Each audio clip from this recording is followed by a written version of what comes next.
திமுகவின் விளம்பர நாடகங்களுக்கு அரசு பள்ளிகள் கூட பலிகடா ஆக்கப்படுவது வன்மையாக கண்டிக்கத்தக்கது என தமிழக பாஜக முன்னாள் தலைவர் அண்ணாமலை கூறியுள்ளார்.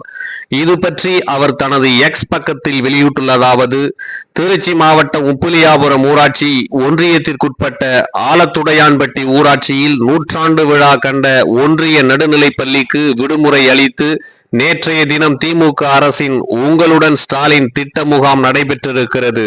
திமுகவின் விளம்பர நாடகங்களுக்கு அரசு பள்ளிகள் கூட பலிகடா ஆக்கப்படுவது வன்மையாக கண்டிக்கத்தக்கது. பள்ளி கல்வித்துறை ஏற்கனவே பரிதாப நிலையில் இருக்கிறது.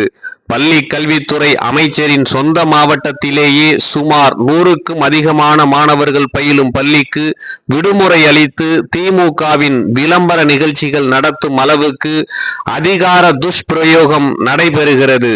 நிகழ்ச்சி நடத்த ஊரை அடித்து உலையில் போட்டிருக்கும் திமுகவினருக்கு சொந்தமாக திருச்சியில் வேறு இடங்களா இல்லை? ஏழை எளிய மாணவர்கள் பயிலும் அரசு பள்ளிதானே என்ற அலட்சிய போக்கு.